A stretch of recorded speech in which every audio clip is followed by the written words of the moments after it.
Hello and welcome once again, Crazy Comics and Stories. It's me, your charming and delightful old Uncle Rat Bastard. And at the other end of the series of tubes and wires we call the internets is Joe, Crazy Writer. How you doing today, Joe? Fair to middling. Well, we're recording on a Saturday, which first off, I had to get off work, come home, shove food in my pie hole, and get everything started.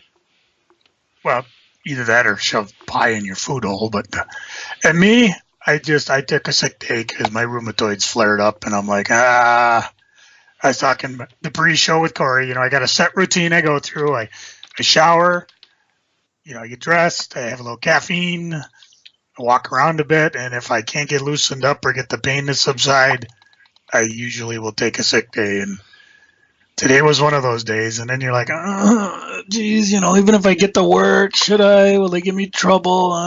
Whatever. Screw it. I'm homesick. But I figured it can't be a totally non-productive day. So I figured I'd bug Cory and say, hey, let's do this here podcast. Joe, this is episode. Let me double check. I believe this is episode 347. Episode. Does that count when we do double episodes, or you divide an episode in two? When I divide an episode in two, I do count them as separate episodes. But there are a couple special episodes we've had. The series in review has been spun off into its own series, so it doesn't count.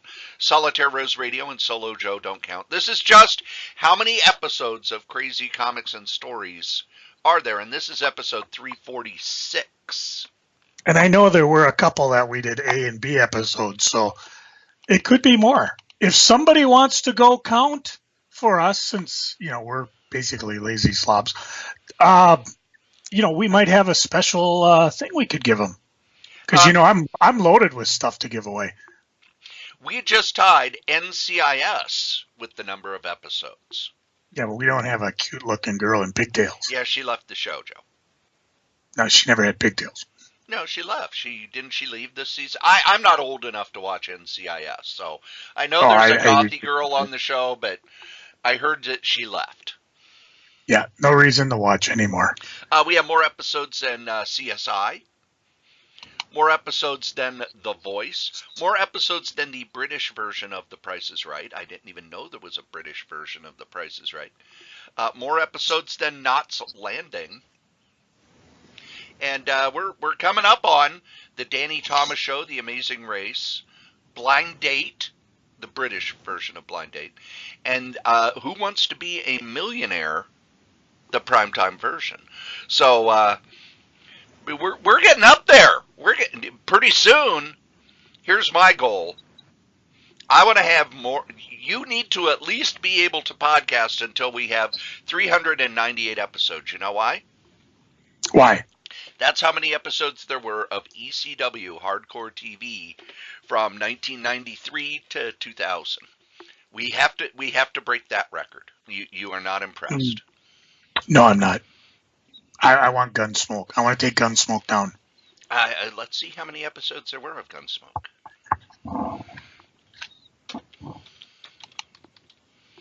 Gunsmoke had 635 episodes. Okay, when we get to Gunsmoke, then I'll be impressed. Okay. Of course, we'll still have to catch up with Simpsons, but they'll end eventually. No, they won't. Simpsons will never end. That's true. That's true. If Disney gets a hold of them. Yeah. Simpsons. How many episodes of The Simpsons? 629 episodes of The Simpsons. So there are more episodes of Gunsmoke than The Simpsons. Do you know why that is, Joe? Are you counting the radio show? No. Because it used to be that a TV series, each season was 39 episodes back in the 50s and 60s, which is why 3 seasons of Star Trek or 3 seasons of Gilligan's Island was enough for syndication, whereas now if you do 3 seasons of something, well, most TV shows are only 13 episodes now, so it's like, that's not enough for anything. They only do at most maybe 13 episodes a season. Slackers. And that doesn't even count the mid-season break. We don't get a mid-season break. We're here every No. Monday. Every Monday. Just like Yep. Raw. Just like WWE Raw, which bills itself as the longest-running episodic TV podcast. Show. We are the longest-running episodic comic book podcast. Ooh, I like Now, that. there are other podcasts that have gone longer, but they're not episodic. They don't continue. No. They No. don't have long-running jokes. No. Did you ever read those issues of Amazing Spider-Man back in 2010? I did something better. You sold them.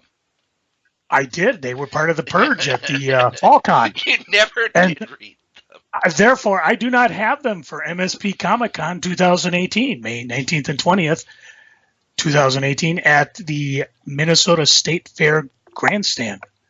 And, of course, if you go to mcbacomiccons.com, you can see all the fun information, the dealer apps, the advanced tickets, the guests, the special exhibits, if you have any questions there.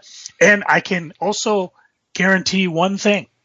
And I think, Cory, you'll be in agreement with me on this, that on May 19th and 20th, 2018, from 10 a.m. to 6 p.m. Saturday, 10 a.m. to 5 p.m. Sunday, Cory will be nowhere near the Minnesota State Fairgrounds or the grandstand. No, I'll be at Art A Whirl. A what? Art A Whirl, which is this event they have in Minneapolis where a couple hundred artists open up their studios. And they actually have tours of all these different studios, and they have different places where you could go where artists have set up to sell their wares. They have bands, they have breweries, they have all this other stuff going on. That's pretty weak. I wasn't able to go in the past because I would have to work the convention. Now, this is the Do 30th. you realize you are in serious jeopardy of losing your nerd cred because you're saying, I would rather go to a Cars Club than a comic book con. I'd rather be punched repeatedly in the taint than go to a Comic Con. No. Because going to a No. Comic You're Con losing would your feel losing like your being losing punched. losing your geek cred. I'm telling you. We'll get you to one. Maybe we'll go to one out of state sometime and have some fun. No. That's one thing I miss. None of our friends go to cons anymore. I don't know if you're just all getting to be old fucking farts or just crabby old bitches, but it's like it used to be, hey, con's coming, let's go. And now it's like nobody goes. And I'm like, isn't that part of the fun? I love going, even if it's not to, stand in 2-hour lines to see a guest, just to go dig through boxes and find things that I don't have. But nobody wants to do that anymore. Because we can get it digitally, Boring. but I can read it there. Maybe we'll run down to one of the ones in Iowa sometime and go see Adam when he's down there. So this is a 30th anniversary, and SpringCon would be the actual 30th anniversary because for years it was FallCon, and they would have a one-day convention in the springtime.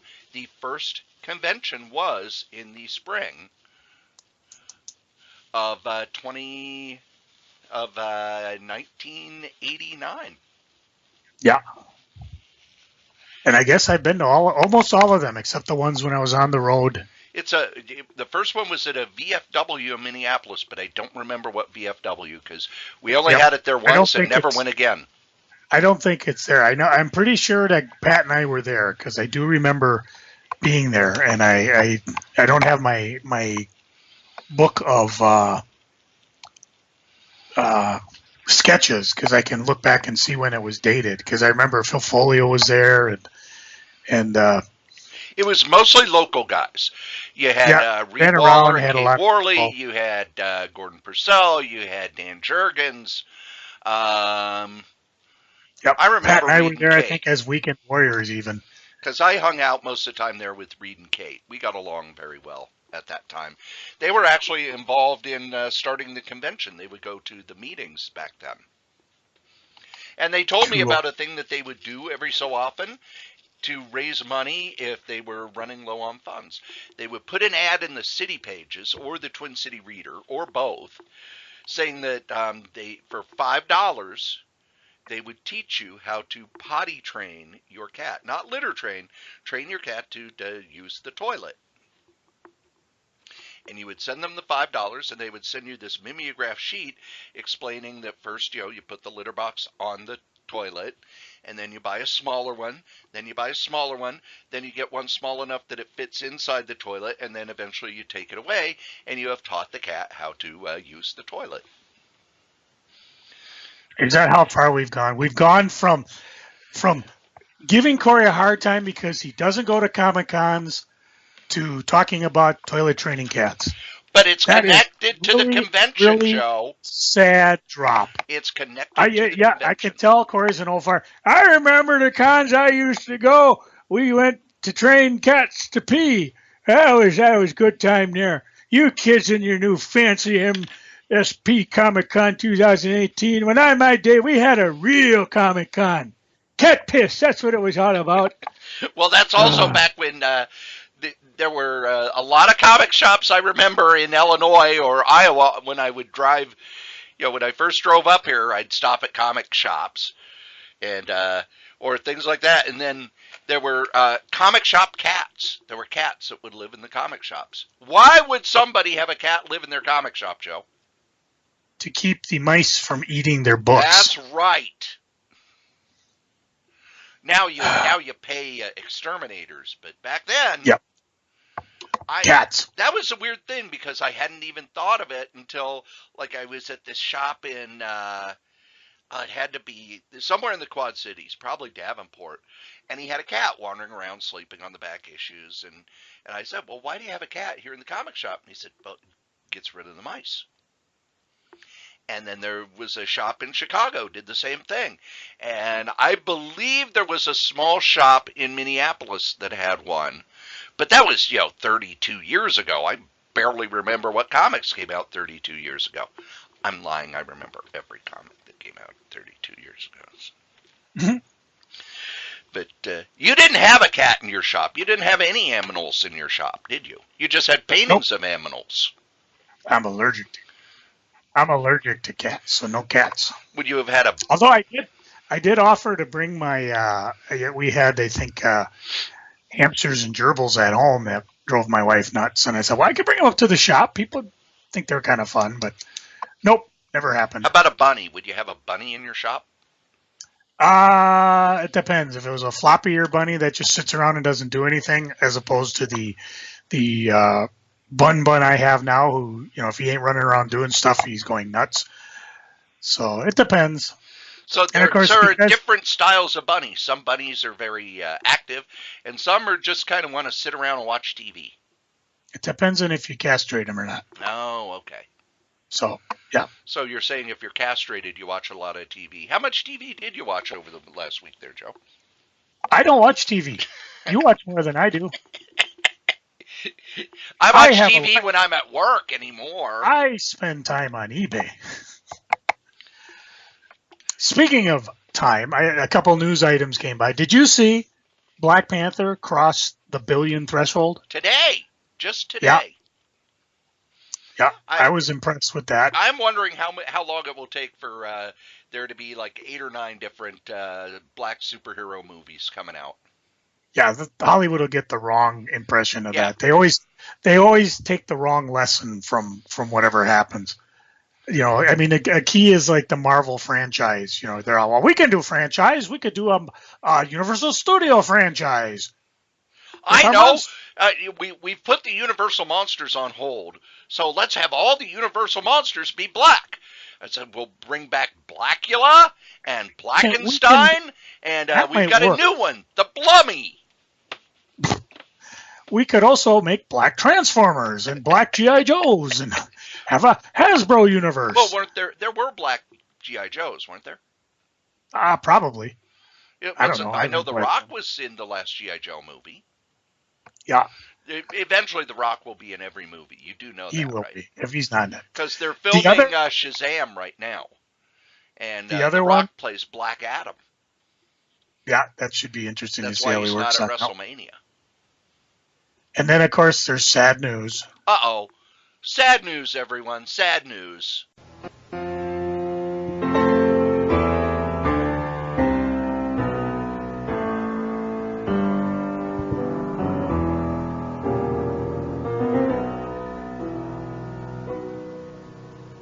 looks like Toys R Us is going to go away. I thought that they were going to die years ago. When Walmart announced, what was it, like almost 10 years ago, Walmart announced, we're going after the Toys R Us market. And Toys R Us basically went, please don't, please, for the love of God, leave us alone. Well, see, the problem with Toys R Us is they got bought by, what do you call it, one of them hedge funds. Oh, yeah, they're dead. And so, That's what happened to KB Toys. Yeah, what these guys do, and it's much like what Ron Perlman did with Marvel, is they set up a shell corporation and they funnel all they saddle Toys R Us with debt by taking out massive loans to pay off, what do they call it, advisors. And the advisors happen to be in the shell corporation. So all this money that Toys R Us takes as a loan goes to pay these guys, the guys who bought the company. So they basically take out as much money as they can out of the company, saddle Toys R Us with like $5 billion in debt, and then eventually it just got to the point where they can't get out of it. The lenders are not willing to renegotiate like they have been. The $3 billion they got to keep themselves open over Christmas didn't work, and they're like, you know what, we're just going to liquidate. Now remember, the guys who put all that debt into Toys R Us, they're fine. They get away free. What's even worse is because of a loophole, they do that because all the interest that get charged on these loans, they take off on their taxes. If you'd eliminate that particular tax hole loop, they wouldn't be able to do that. Take a company, make a shell company, saddle the original company with debt, and then walk away with all the money. But that's how rich people run the world. So basically, and the sad thing about it is that people will get hurt. I don't know if there are any full-time Toys R Us people that have been working there for years. They'll lose. They won't get their pensions. They won't get nothing. They'll lose their jobs. The toy companies are going to suck. Matter of fact, their stock's been going down because, I don't even know who's left. Mattel, Hasbro. There's been such a consolidation. I don't even know who's who anymore. And the other thing is that all the small toy companies that, most of the time you'd only see them in comic book shops, they won't be able to exist. There aren't enough comic shops around. They're closing like crazy too. So, and the other thing too is when you go to Target and Walmart, they're boring for toys. If it ain't a big line, they're boring. Their stock is 99% been picked over by insiders. And I used to be one. I mean, I used to have guys call me and say, hey, we just got a new Star Wars in. Come and pick out the best one. Or it's just going down for toys. And it's sad, too, because you and I pointed out there was like a golden age of toys about a decade ago where anything and everything was a toy. You could get almost anything you wanted. It's kind of sad in a way. But, as long as the rich get rich, toys get shoveled away. I was going to say, with Toys R Us going away, McFarlane Toys, you don't see McFarlane Toys at Walmart or Kmart or Target. I don't even know if he's doing the sports line anymore. Well, let's take a look, because it was Box Day this week. It was. Let me grab. Box Day was yesterday, actually. I got mine on Friday, yeah. And so it showed up on Thursday, but I didn't get to open it Friday. I didn't even get mine till Friday. So I'm looking to see. Well, I don't even see the McFarlane toy line in the image portion of the book. They come and go. They had some stuff last week, but I don't think they have anything this week or month, I should say. Yeah. So nope, I don't.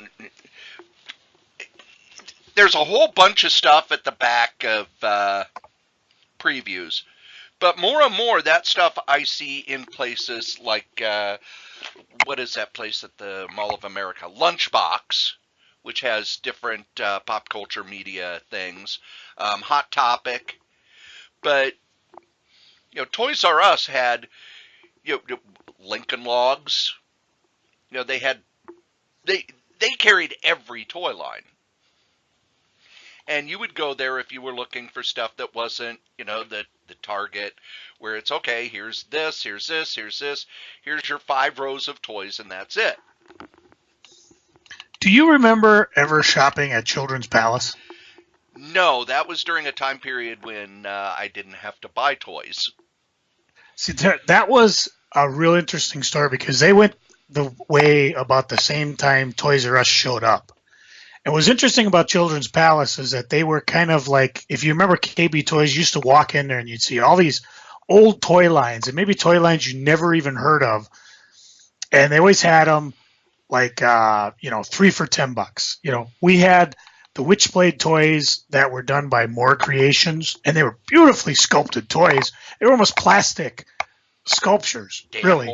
Dan Moore made toys? He made a lot of things, not just hand puppets. Oh, okay.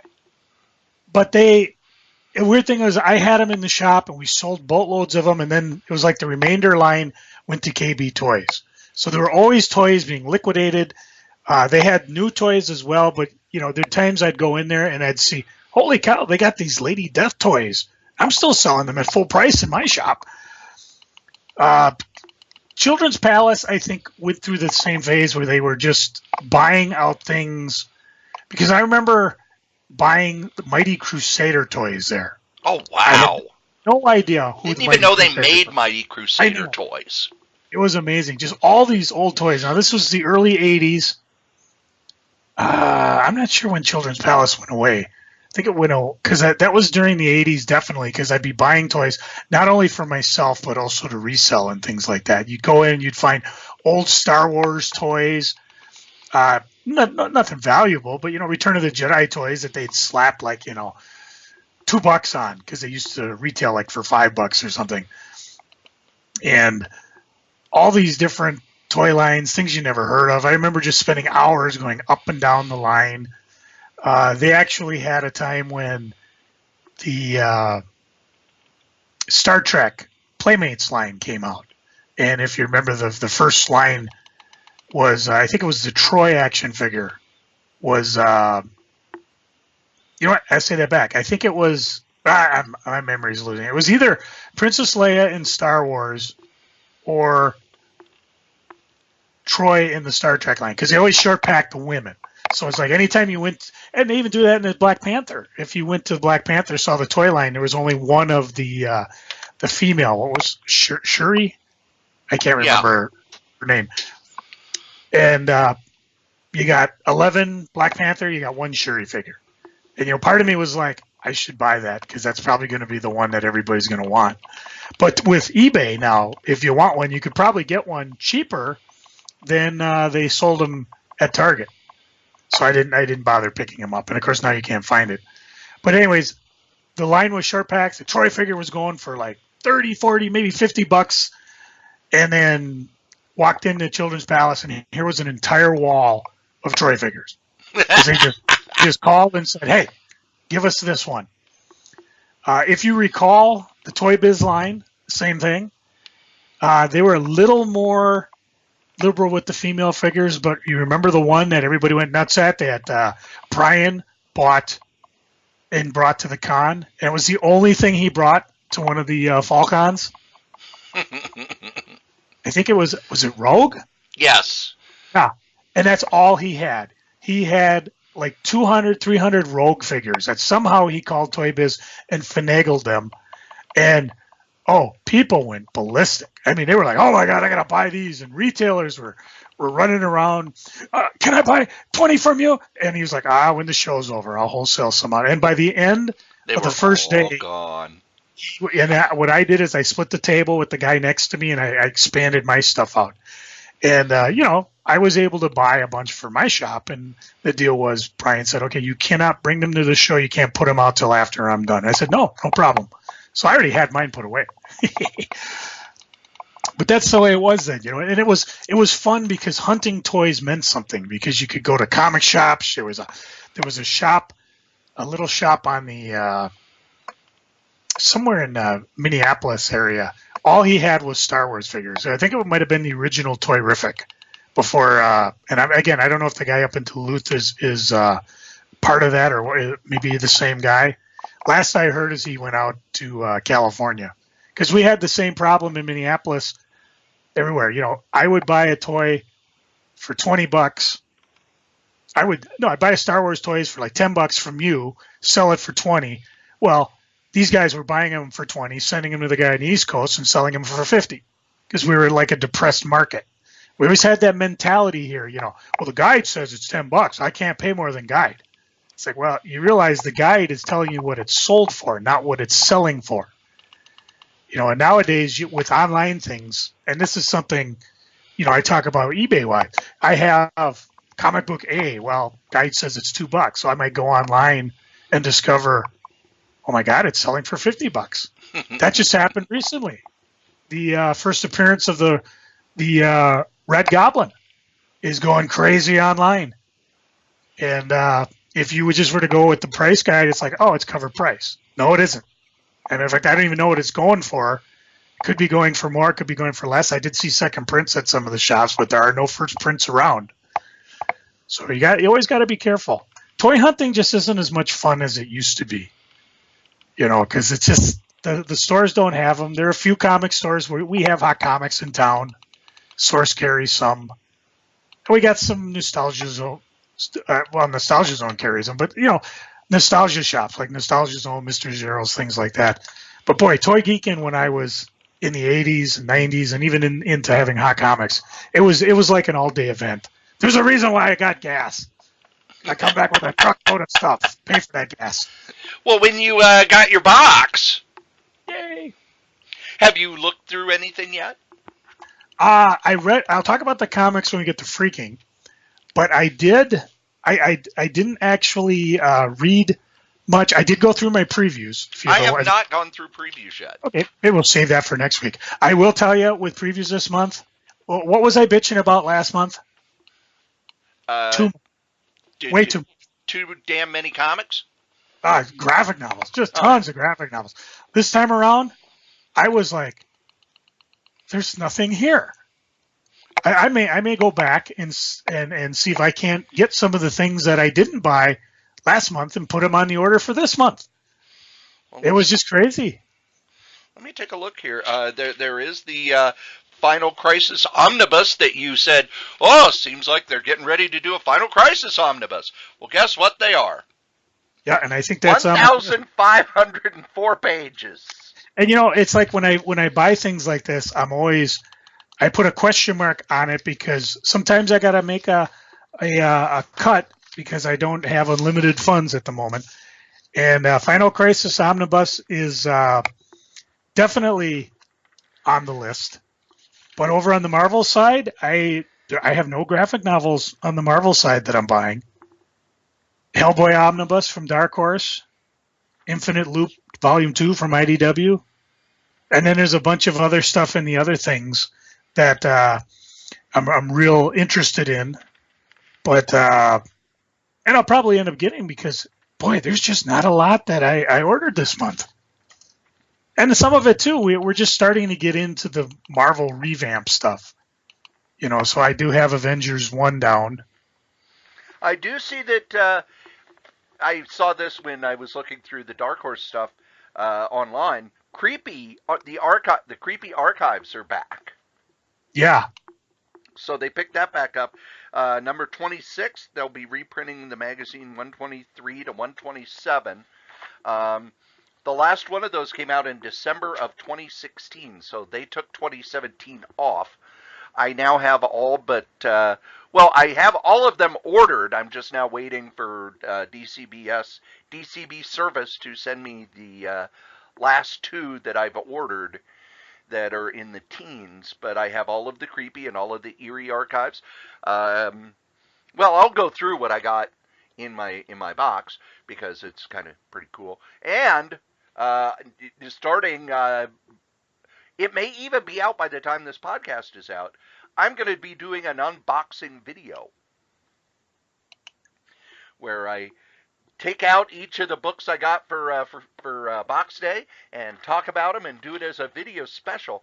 It'll not be on the podcast feed. You will have to go over to the YouTubes to see it because I made couple of people emailed me about it, and then I asked on the Facebooks, and a lot of people said, do it, do it, do it. So even a couple comic professionals said, do it, do it, do it.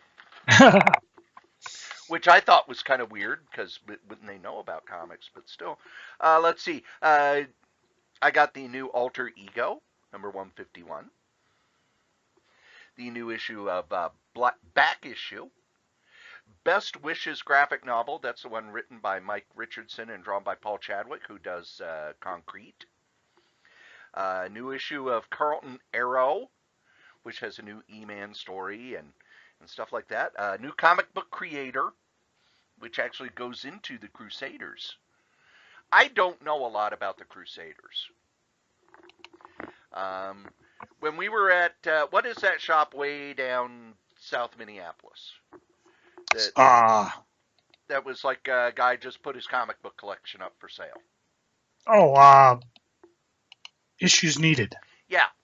That was the most issues of the Red Circle stuff I'd seen ever. And Red Circle in the early 80s was Archie's attempt to revamp their superhero line in comic shops. Which is why when you said Mighty Crusaders stuff, it's like, oh wow. They actually did kind of a push for those. I remember I picked up the 2 issues of The Comet, which were drawn by Carmine Infantino, because they got a good review in the Comic Buyer's Guide. But I actually now just want to gather up the rest of that kind of very short-lived attempt to bring those books back. I want to pretty much get the whole thing and just read them. I got the Crime Does Not Pay Archives 3 and 5, which were the last 2 that I needed. I now have all 10 of the Crime Does Not Pay Archives. Because number 11 they never printed because they didn't get enough orders. New Doc Savage novel, Doc Savage Wild Adventures, The Forgotten Realm, which was written by Will Murray based on some notes left over by the original writer Lester Dent back in the 40s. Knights of the Dinner Arthur Table. Dent from Hitchhiker's Guide? No, Lester Dent. Oh, must be his brother. Except Joe, every Doc Savage book has was credited to a fake name or a house name. Does Joe know the official writer of the Doc Savage novels? Never read one, so I wouldn't know. Kenneth Robeson. Oh, from the cough medicine fortune. Moving on. No, that's Robitussin. Sorry. Life and Legend of Wallace Wood, Volume 2. Volume 1 came out about a year and a half ago. This is a book that Bob Stewart was working on when he passed away, which has essays and very rare art by Wally Wood, including stuff he did for Wacky Packages and other tops. Basically a lot of the stuff that he did that wasn't for comics. I did open this one up because it has an essay about the Disneyland orgy poster he did. And it's a nice long essay about how Wally Wood would copy other people's styles, and how when he did the Disney poster for a magazine called The Realist, they got in a lot of trouble because Wally Wood had copied the Disney style so well, it looked like an official Disney poster of all the Disney characters having sex.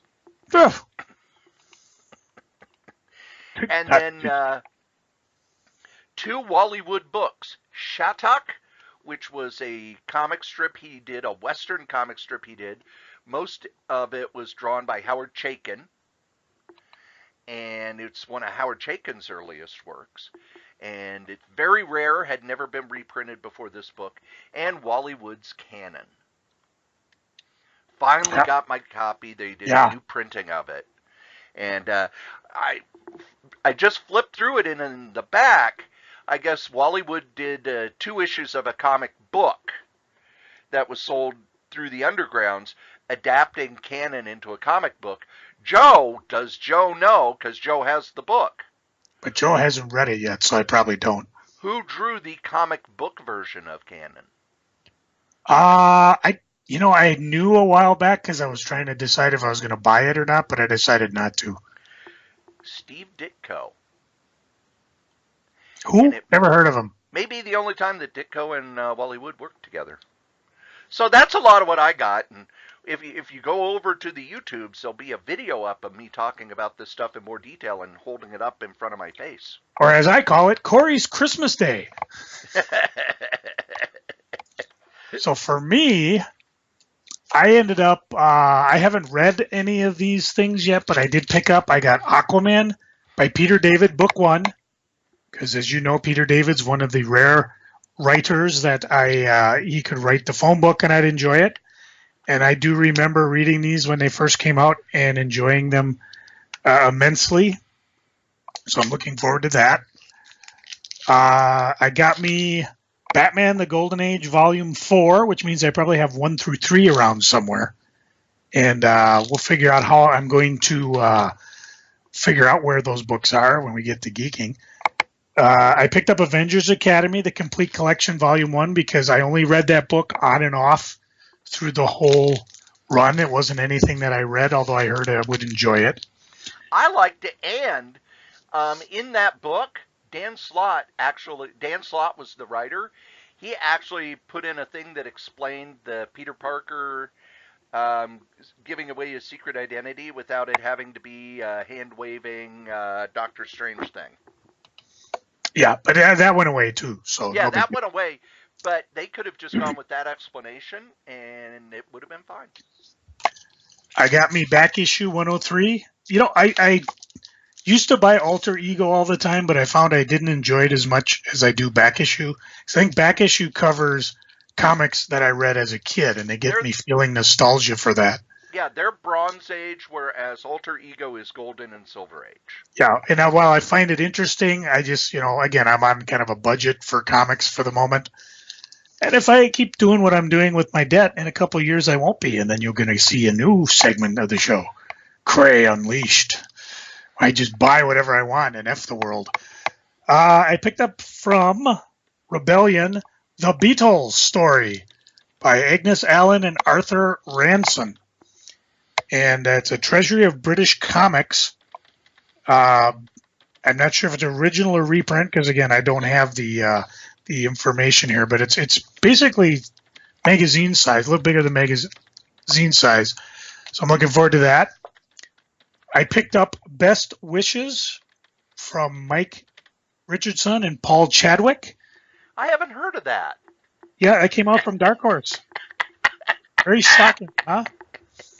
Paul Chadwick did Concrete. Never heard of him. Oh, okay. I thought it was Asphalt. When two strangers cast coins into Central Park fountain, their dreams and desires become miraculously intertwined. Carl wants fame and respect, and Mary craves true love from her pro-quarterback boyfriend, but destiny weaves a tangled fabric. Sometimes your dreams come true, but not for you. That's what we say to Cory all the time. Not for you. Pretty much. I picked up the hardcover, American Gods, as I said I would. And, of course, if you don't know what American Gods are, you're obviously not a Neil Gaiman fan. But it's based on the award-winning novel and has art by P. Craig Russell, Scott Hampton, Walter Simonson, Colleen Doran, Glenn Fabry. And it's in a hardcover because I have a feeling this will be one, like the book, I will read over and over again. And more importantly, I finally got something which will allow me to take care of half my collection on the eBays. I got the 2017-2018 Overstreet Comic Book Price Guide, 47th edition. If you ever buy the price guide, I recommend getting it in hardcover because, first of all, it's a much sturdier format. Second of all, it's only $5 more than the softcover version, which is really weird. And third, if you talk about collectability, the hardcovers tend to stay up in value more than the soft covers. At least that was true when I first started buying them way back in the 80s. If you really want to get a rare one, go over to Heroes Initiative on the eBay site, and you can buy they're one of only 500 made covers because those is a little bit more expensive, but I've seen those go up in price really fast. But I need it because I've got a lot of, mostly Bronze Age, some Silver Age that I don't know what the price. And what I'll be doing is pricing them and putting them on the eBays.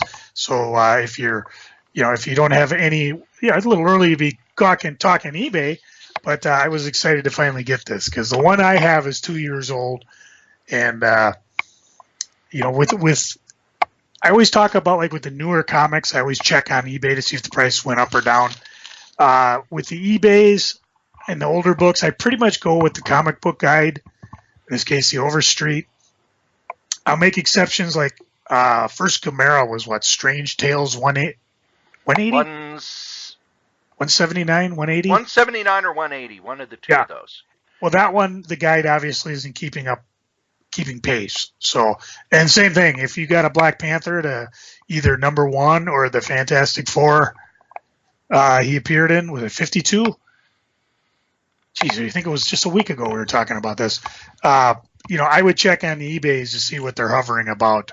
And there's some other spots online too, but I tend to just go with eBay because it still seems where a lot of the comic book action is happening. That was it. I was a little, no omnibus, no big collections other than the Academy and the Batman. So, but I got a ton of comics, and I'll talk about the ones I read when we get further on in the show. Usually, one of the things that happens to me is that the omnibuses that you want show up the week after, after they do the end of the month shipment. But no, not this time. There aren't any omnibuses that have come out that I'm jumping on. Although Swords of the Swashbucklers came out. Oh, that would be fun. I remember that from the Epic series. And I guess there's going to be a new series. Yeah, I saw that. That's Dynamite, isn't it? Yep. I did get my Marvel Comics Digest 5. Yes, the Black Avengers Panther, featuring the Black Panther.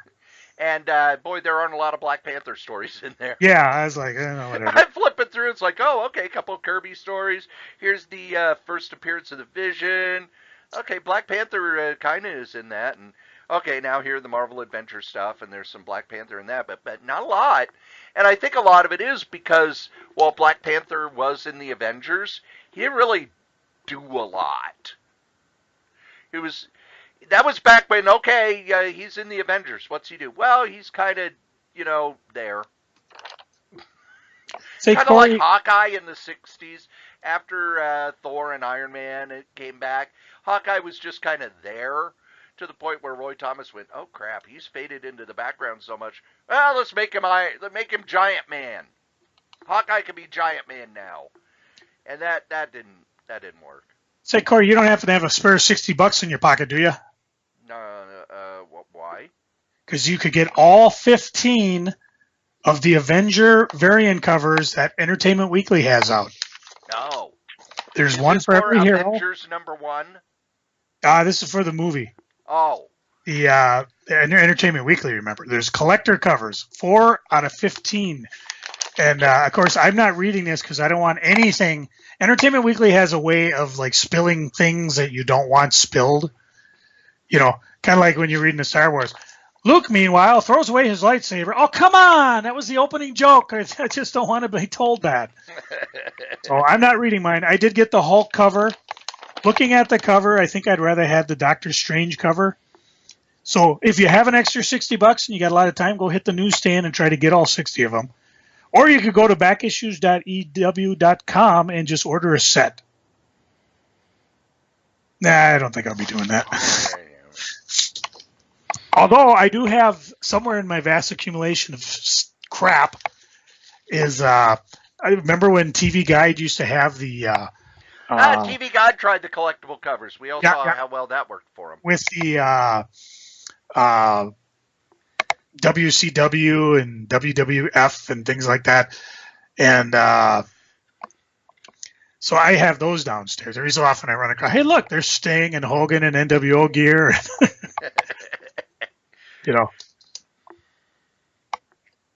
Well, and they've announced everybody who's going to be in the WWE Hall of Fame. Spider Baby? No. Goldberg, though. Goldberg. Wonder if that means Gilberg's getting in. It's Goldberg, the the Dudley Boys, Ivory, Hillbilly Jim. Now, Joe, I wasn't watching wrestling. when Hillbilly Jim was kind of big. I didn't start watching till the early 90s. So, what was the deal with Hillbilly Jim? Because I go back, he Can't was do only at nothing one like country WrestleMania. boy. A country boy. He was just a well-known, well-liked person, I think, that hung around. I don't know.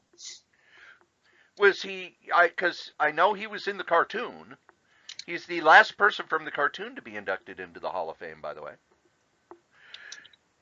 But he was only at the one WrestleMania where he had the joke match where he had a bunch of midgets and King Kong Bundy had a bunch of midgets, and I fast forwarded through that because yeah, midget wrestling's kind of annoying. I don't know. In WCW, Was he a big deal? Was he a big deal in the WWF? I don't know about the WWF. I think in WWF he was, just because he was a character. But that was back in the cartoony days too. Yeah. So, it's like when he showed up, he was like, "Yay, he's a good guy." Okay. Midget wrestling, though, in AWA days, they were actually a lot of fun because they were just.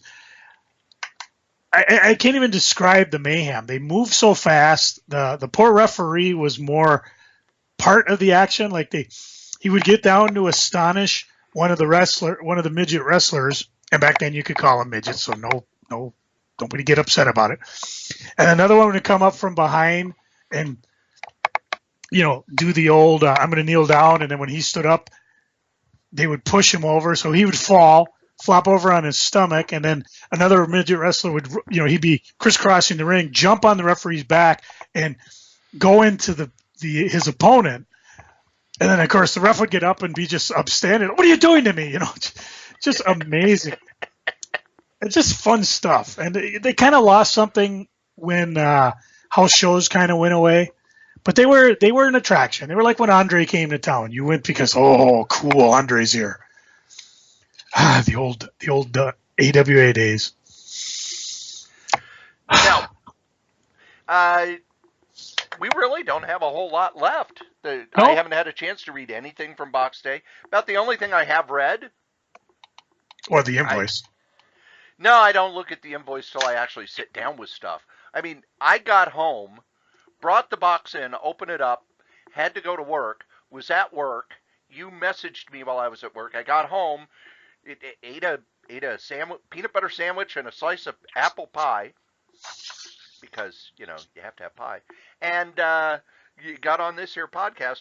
Although I slept at the group home every night this week. There were 2 nights I wasn't scheduled to. Both nights they emailed me and asked if I would come in. And we all know what a sucker you are for that.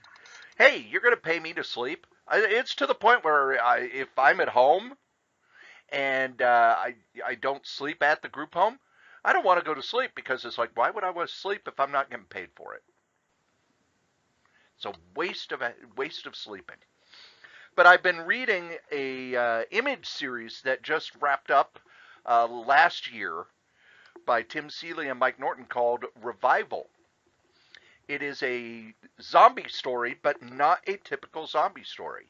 It is set in a small town in Wisconsin where on one day, everybody who had died came back to life and is now hanging around. When was this done? It started in 2012. It ended last year.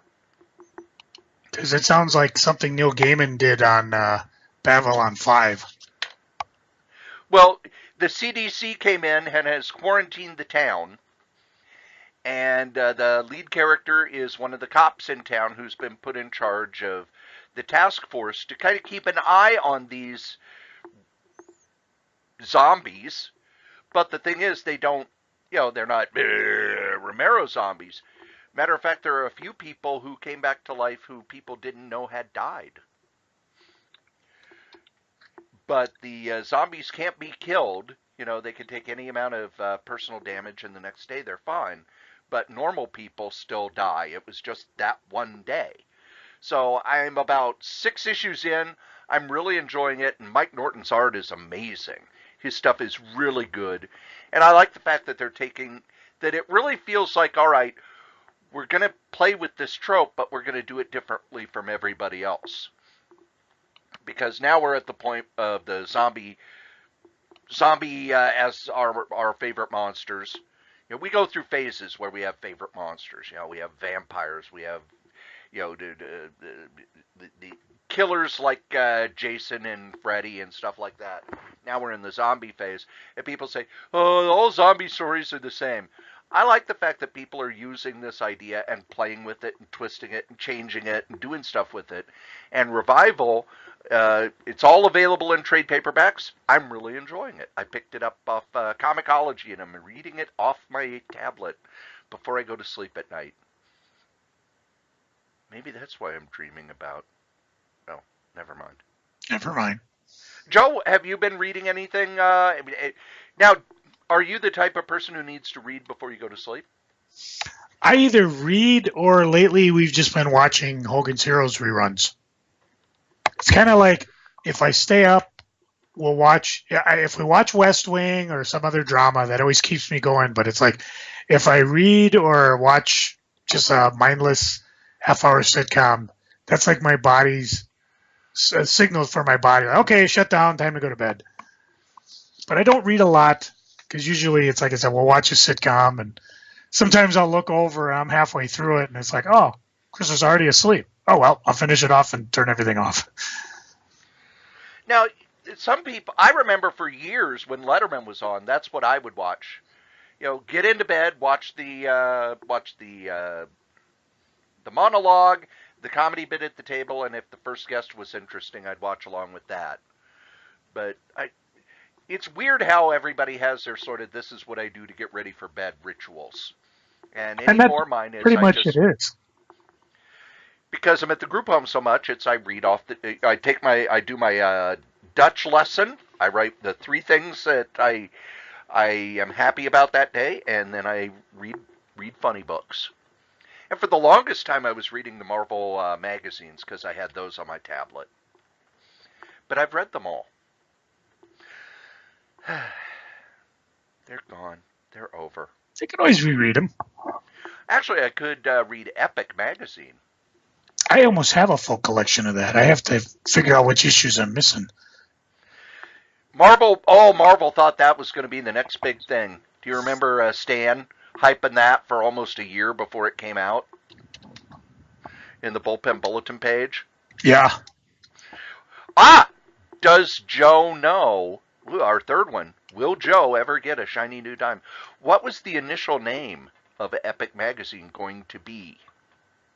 The Power of Strode, a collection in pies. No. Okay, I don't know. Odyssey. And then, like about 3 months before the first issue, they found out that there was another magazine called Odyssey. It's like, oh, crap. But what that was, after Archie Goodwin stepped down as editor-in-chief, he and Stan were looking around because they didn't want him to go anywhere else because he's one of the most successful editors even back then. So they put together Epic Magazine for him, and that led into the Epic Comics line. Do you know how many Epic illustrated magazines there were? 34. And do you know what the price is for that last one? Oh, probably a fortune. $54, which is a lot. Yeah.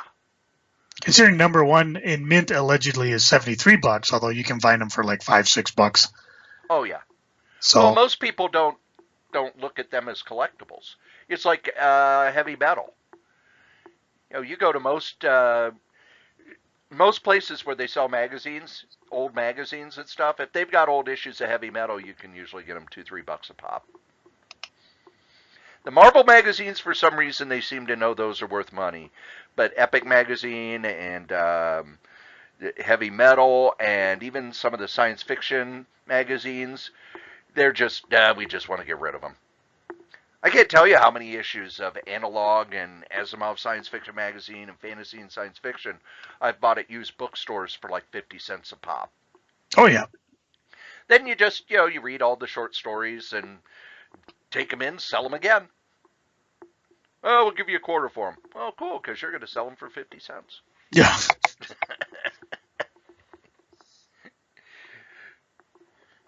But, Joe, Final, what does Joe know? Something Marvel puts out now uses the same font as Epic Magazine. What is that?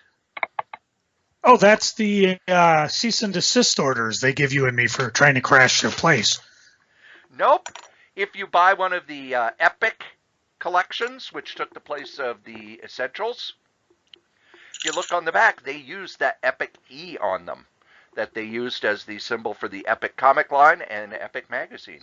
They're still using that and now they're using it for their trade paperback runs. Recycling at its finest. I think that's fascinating because it's okay. We don't want to lose the copyright on this, but okay, here's how we'll keep it. Here's a good idea. Never last. You know who doesn't have to worry about their copyright, Joe? I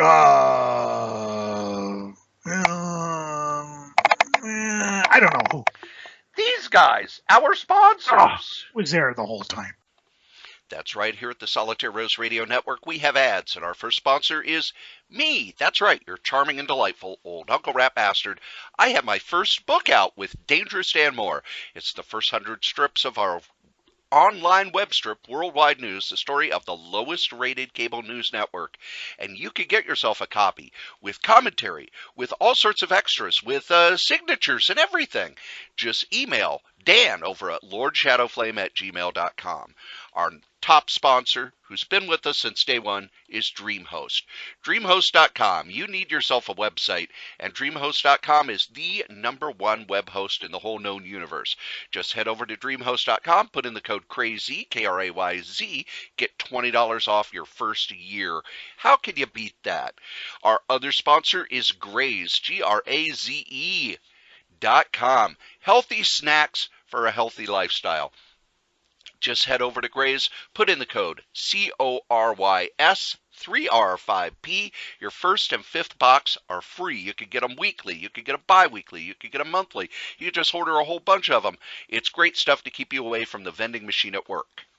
Now, if you would like to leave a comment for any of the podcasts that we do, we'd love those. Go ahead and email us at solitairerosenetwork@gmail.com, or you can call 952-856-0519. Operators are standing by.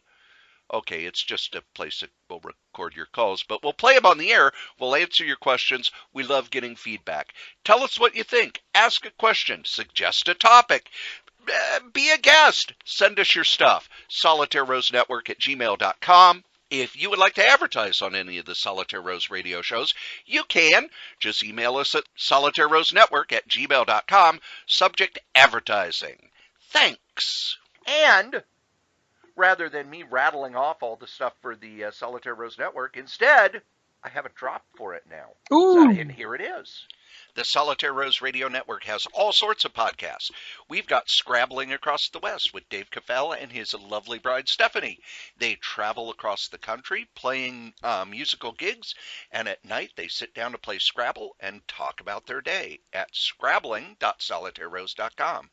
There's Novelcast over at novels.solitairerose.com, where I take the novels that I've written and turn them into audio podcasts.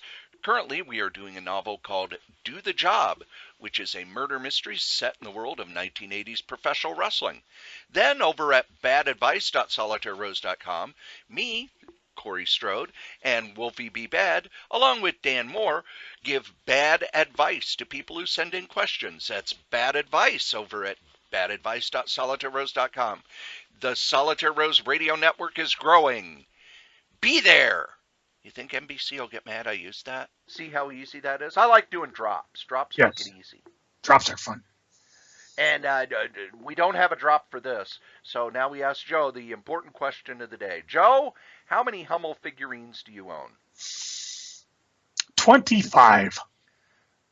Oh, wait, no. I'm supposed to ask what's going on the eBays. What's going on the eBays? Well, still putting stuff up, really. Going through a lot of sets. I said earlier I got my 47th edition of the Overstreet Price Guide, so I can now tackle some of the bronze and Silver Age I have lying around, and most of it's bronze. Most of the Silver Age I got up already, so I'll be able to do that. And just kind of chugging away at that.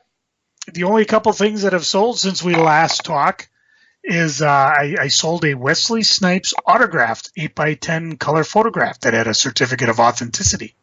And I sold that on behalf of the charity booth that my daughters and I run at the MSP Comic Con 2018 coming up. I was shilling for it last week. If you got something you'd like to donate, get a hold of me either through the email that Cory dropped or contact me direct, crazycomics@gmail.com. Just one crazy on that. I sold a variant cover of Irredeemable. Irredeemable was a comic started 2009 through Boom. And it was Mark Waid writing. Pete Krause, a friend of the show, did a lot of the art. And it's a book I recommend. It basically, the gist of it is their Superman type character goes, is that enough? He's running the earth now. And of course, there's a few heroes that are going up against him. I have never read it. I think I have all the issues together. And then what I've been doing is when I started purging things, I got rid of the ones that didn't have value and a few of the variants I threw on the eBay. So there might be a few left. And Cory, funny, he asked me earlier about the Spider-Man I never read. And of course, one of the reasons I didn't read him is because after one more day, they just turned Parker into an asshole. He just wasn't fun to read. And it took a while for him to settle down and get to be back to the Peter Parker I knew and loved. But I did sell my last set of One More Day, which is Amazing Spider-Man 544, 545, Friendly Neighborhood Spider-Man 41, and Sensational Spider-Man 24. And I just got to the point where it's like, you know what? If I want this, I can go to Marvel Unlimited. I buy a graphic novel. It's just one of the dumber stories they did. We'll come back to it in a little bit. But if you're interested in anything, since I'm off sick, once we're done podcasting, I'll probably have oodles of stuff up. So just KRAYZ on the eBays. Let me know if you see something. I might give you a good deal on it. Certainly not like the one Bobo who just contacted me. I got a book up for $50, and he says, "Will you take 99 cents?" Be reasonable, folks. I might give it to you. I might give you shipping. Mean? It was. And you'll see how fast I ignore it, too. But if you are legit, maybe I'll send it to you for free. Maybe I'll give you something out of the remainder of my vast accumulation of stuff. Or maybe I'll give you something extra special. You just never know. So check it out. Speaking of lowballing, Scott Kobosh, who's drawing a Deadpool, he put up the cover for Deadpool 300, where he drew 300 different versions of Deadpool on the cover. I offered him $20. He said, "That's a little low." I said, "All right, fine, 21." Well, at least you're negotiating. Yes. Hey, you never know unless you ask. That is true. And I probably have surprised a few people when they lowball me and they go, "Holy crap, he set my offer." Because really, you never know. I know what I paid for it. I know how long it's been in my collection, and I know how badly I want it. The fact that it's on eBay means I probably don't want it. Because if I did want it, it would be like this beautiful stack of graphic novels I have right here. Or as I call it, distractions from eBay. Avengers Academy Volume 1, you shall be read. Oh, I'm sorry, what? The Precious. My precious. And of course, I got my man thing ever close by. It's not giant size, but it is Omni. You keep saying that I need to get my man thing looked at, so I think I might be sending that in to the comic graders people. Not the man thing. I'm worried about the glob on the end of it. No, it's fighting the glob. Well, yeah. If you don't get the proper penicillin, you'll be fighting it forever. Good night, everybody.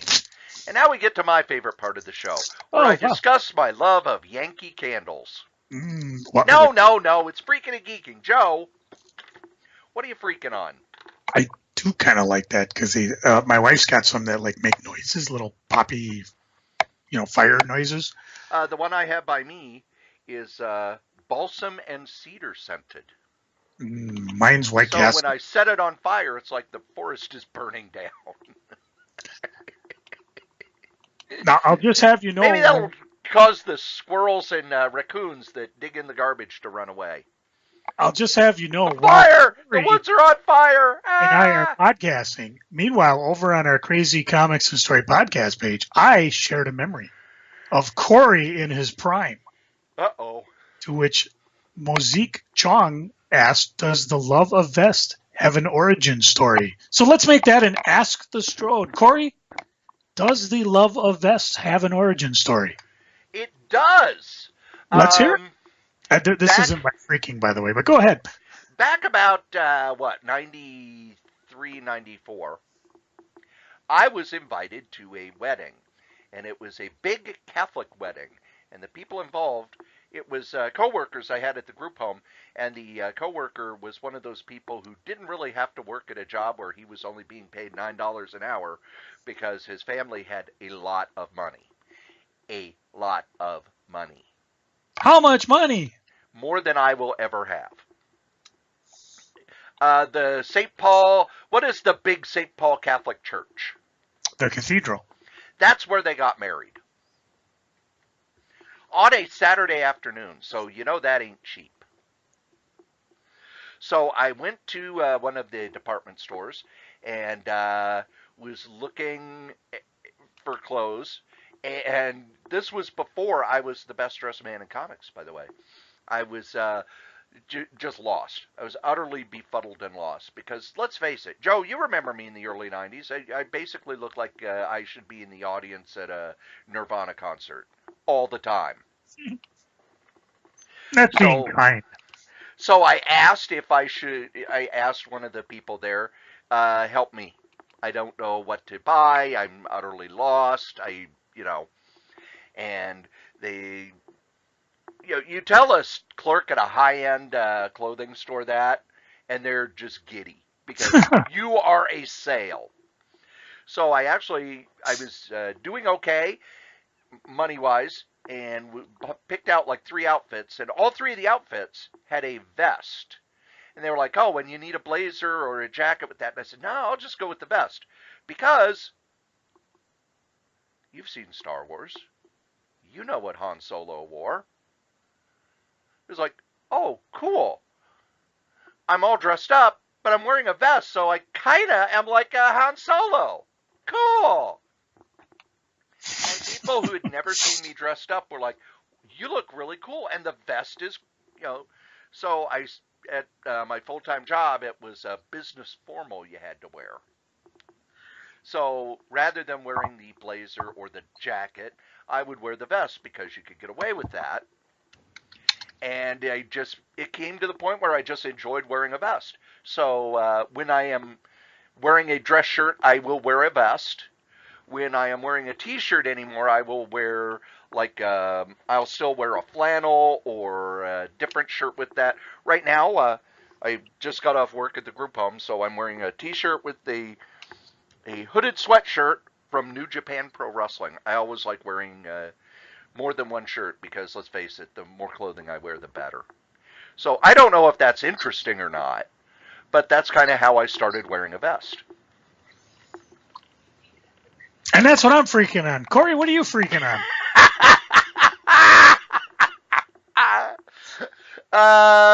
Oh wow, that's the old that's me on the hood of Butch's car. It is. I don't throw nothing away. That kind of frightens me. Um, what am I freaking on? This week at the full-time job went crazy because the people in the tech department are idiots. What I do is I take calls and help people handle the calls for benefits. And one of the things that we do is every so often a company will come to us and say, we want everybody to verify that their dependents are real dependents, that they're that they're real eligible dependents. Because companies didn't do a lot of checking in the past, And then when they started doing it, they realized that between 20 and 30% of the dependents people had on their coverage were not actually eligible. It's, well, they're not my kid, but, or we aren't really married, she's my live-in girlfriend, or, all these different things. Or, they would put people on their benefits who weren't part of the family, like a cousin or a nephew or something. Oh, yeah, I could cover them. And that was a pretty big thing to do, so companies started doing where you have to verify your dependents. Now, Joe, you've never been the one who carries the coverage for your family. Your wife has. Was there ever a time where she had to give the birth certificates and the marriage certificate to prove that you guys were legit dependents? No, I don't believe so. Oh, well, I'm on 3 different accounts where we're doing that right now. And on one of them, we got all of their employees, and they are categorized into different areas. Audit Code 1 means they need to do this. Audit Code 2 means they don't need to do this. And Audit Code 98 means that they did this 3 months ago. Wednesday, we sent out a reminder email, and it's supposed to go to everybody in Audit Code 1.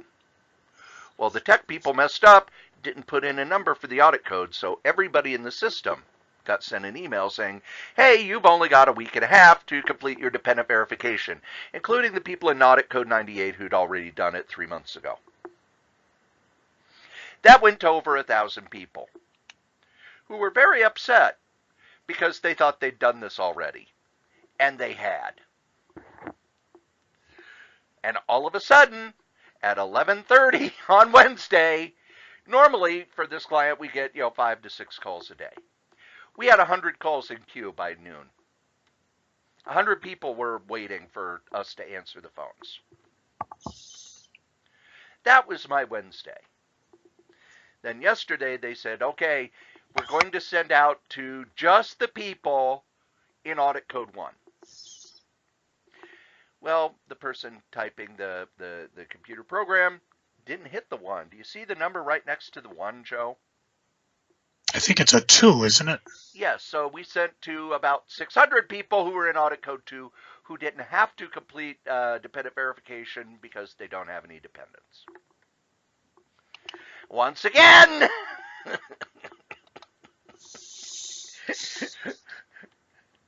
it's like 5 minutes before lunch, and I look, and I take a call, and it's like, oh no, we just sent something to Audit Code 2, and then I see the calls start stacking up. Boom, boom, boom, boom, boom, boom, boom, boom. My computer makes a little ping noise every time a call's waiting in queue. Ping, ping, ping, ping, ping, ping, ping, ping, ping, ping, ping, ping, ping. 5 minutes later, I'm going to lunch.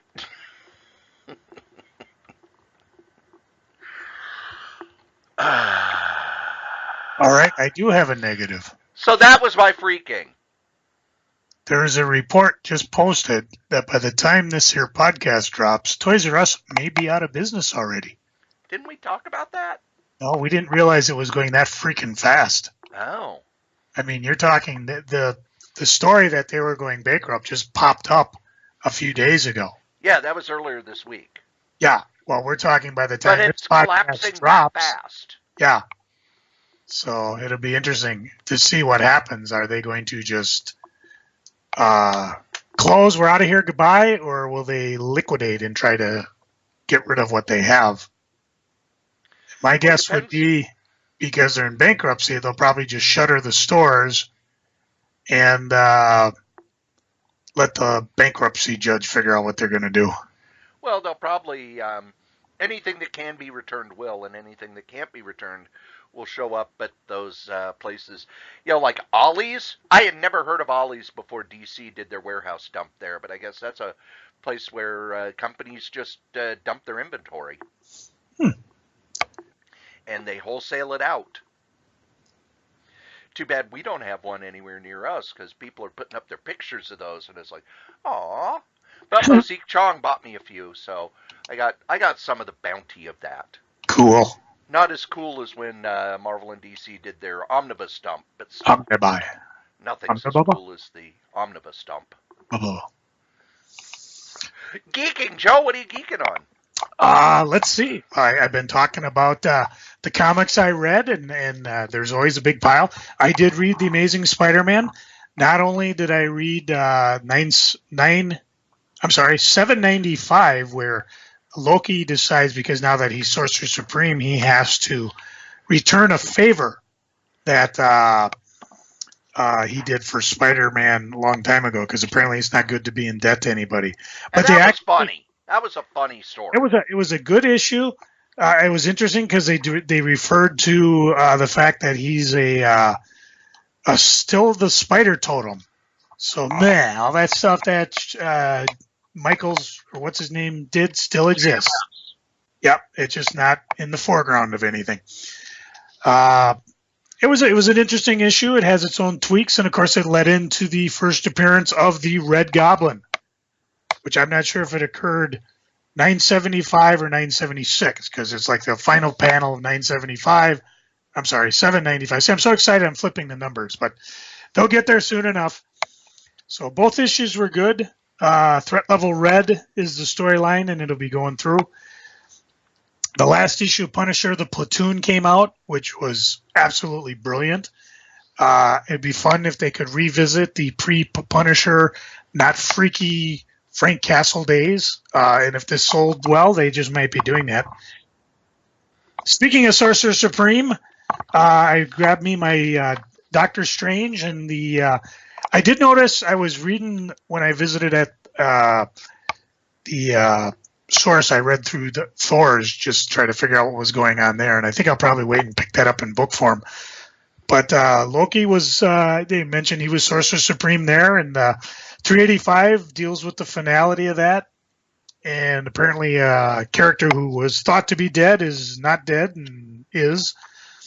And they do something that's interesting with the foreshadowing, because when they finally do the confrontation with Loki, they're like, why did you do all this? Well, you're not ready, because you're not ready for the War of the Realms, Hell on Earth, Damnation, the Gathering of the Infinity Stones, the Final Host, which are all storylines coming up that I think Doctor Strange is involved in. So, and Infinity War too, but that's a different continuity. And of course, it goes right into Damnation. And the interesting thing is, they have a mini series that goes along with it, and the Doctor Strange book and the mini series kind of go side by side concurrently, which makes it fun to read. So that definitely pick up. And the last thing I read were the catch-up volumes issues of Avengers No Surrender, which I am enjoying the bejesus out of. And it's a shame they're going to start over with a number one, but, that's just the way the ball rolls. Hopefully we're going to have a fun time on the way out. I did it again, Cory. I lied. Now? I lied to you.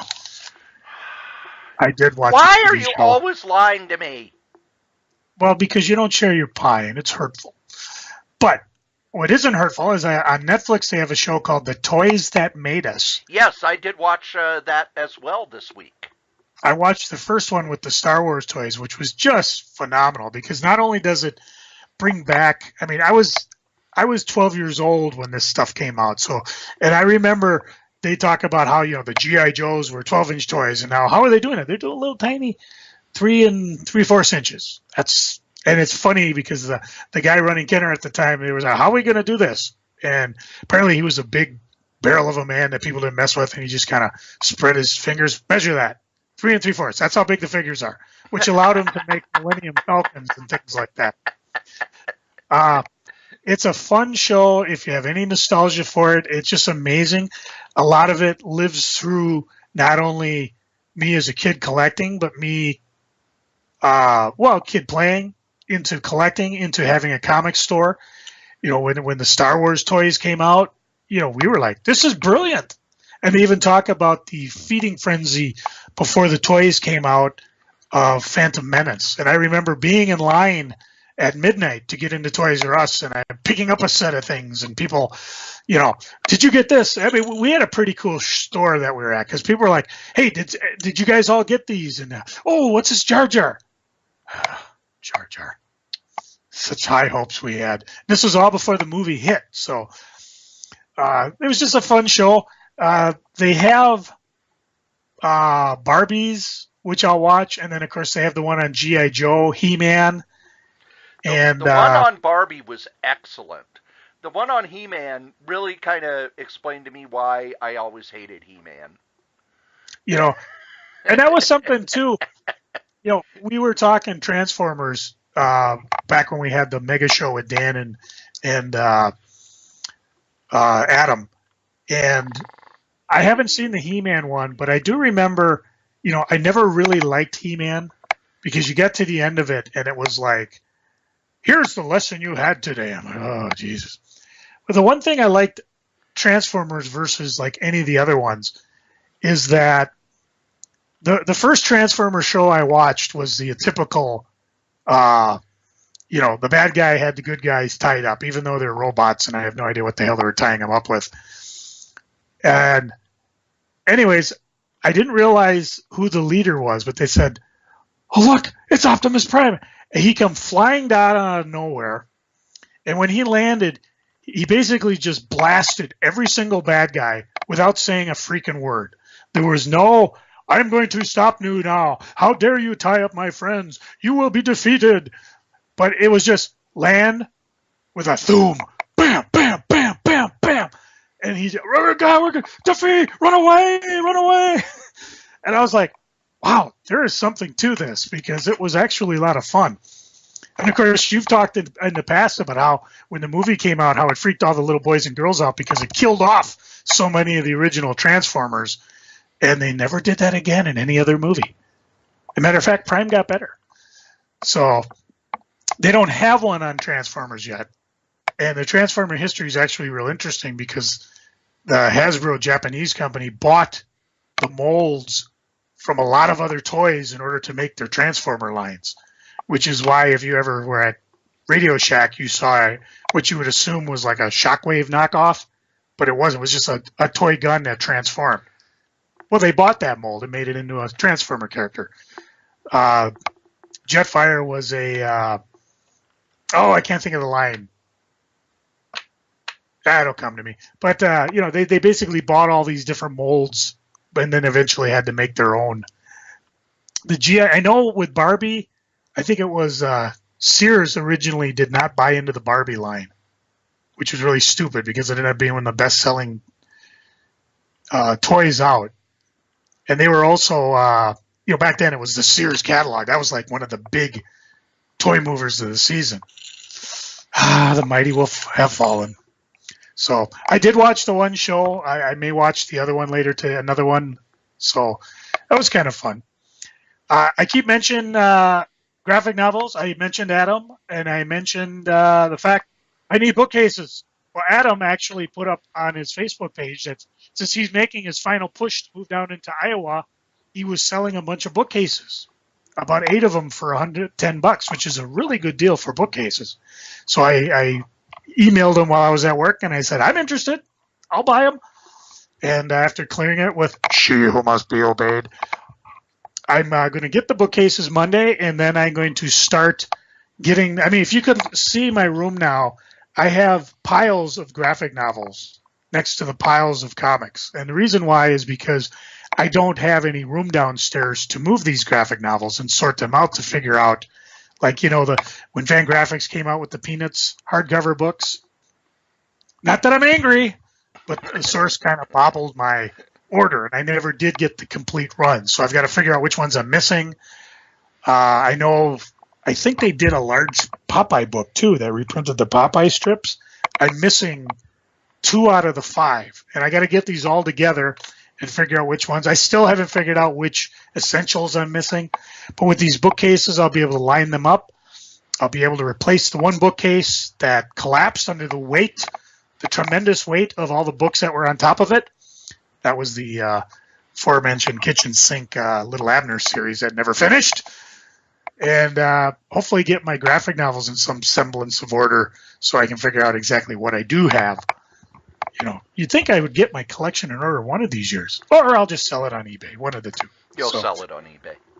Anyway, I'm going to buy the bookcases on see Adam on Monday. Also, check out his page. You guys going to get some pizza? I don't know. It depends on if we got time. Well, you better. But we also have, he's also selling off other bits of his collection he doesn't want to drag with him to Iowa. So if he hasn't gotten rid of it all by now, go to his Facebook page and see what kind of goodies he's got for you people. Cory, what you geeking on? The first thing that I am geeking on is kind of weird, but I had like a half hour last night of free time. I know. Slacker. I know. So I'm flipping around on the Roku, and one of the things I have is the Mill Creek Entertainment, which is a channel, and basically you could buy like packs of movies, and I've bought a couple of their 50 movie packs, a bunch of old noir stuff that's fallen into public domain, a bunch of cult stuff that's fallen into public domain, and they have the entire run of Archie's Weird Mysteries. Ooh. A Saturday morning cartoon that I had never seen. So I watched an episode of it, and it was kind of goofy and kind of weird, and then I'm looking at the credits, and it's like, oh look, Bobby London worked on that, and all these comic artists worked on this show. It's like, oh, huh. Bobby London, who did Dirty Duck in both Playboy and National Lampoon, was one of the Air Pirates, did the Popeye comic strip that got him kicked off Popeye. Beautiful. I should tell you that story someday, because I remember that was a big deal. He was doing a Popeye story, and it was a allegory for abortion, and it got him fired. And all I could think is, wouldn't they have just not said okay when he started working on it? Comic-wise, Box Day came. Yay! That's not a lot of time for that. And if you watch that, The Toys That Made Us, which I watched a few weeks ago, I guess 4 more episodes are coming out soon. But you know how if you watch something, they give you a suggestion? Mm-hmm. They gave me a suggestion of a documentary about Atari. And the gist of the documentary is they finally got the rights to dig up that landfill that supposedly millions of ET cartridges were buried in. And I am not going to spoil it, but it was probably one of the better documentaries I've seen about video games. They interview the guy who programmed the ET cartridge. They interview the person who was in charge of Atari at the time. They interview Norman Bushwell and a bunch of other people, and intersperse it with how they got permission to dig up the landfill. The fact that they had to bring in archaeologists. Not joking. They had to bring in archaeologists to dig in this landfill to see if the urban legend was true, and there was a landfill in Arizona where they buried millions of ET cartridges.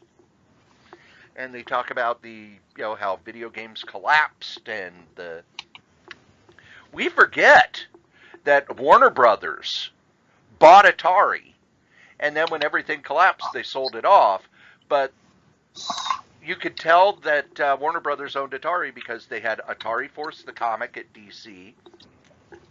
George Perez drew all the inserts for the Sword Quest and Earth Quest and Water Quest video games. So it's a really fascinating documentary if you're into video games at all. And comic-wise, I read the comic I talked about earlier in the show, so it kind of jumped in on, didn't it? Yeah, you hogged the whole podcast with that comic. You got to be very disappointed. Well, believe it or not, kids, you've listened to us blather on about funny books for an hour and a half. And as we say every week, the comic we like the least, we still like better than the comic that you like the most. And Joe, I just want to let you know, you're not the only one who gets a closing line. Oh? I don't know why people don't dress up anymore. Even when I go out for ice cream, I wear my Sunday best. Screw you, Strode. Psychological fact. When a person cries and the first drop of tears comes from the right eye, it's from happiness. But if the first rolls off his cheek from the left side, it's in pain. If you cry from both eyes at the same time, you probably stepped on a Lego. Hit my music.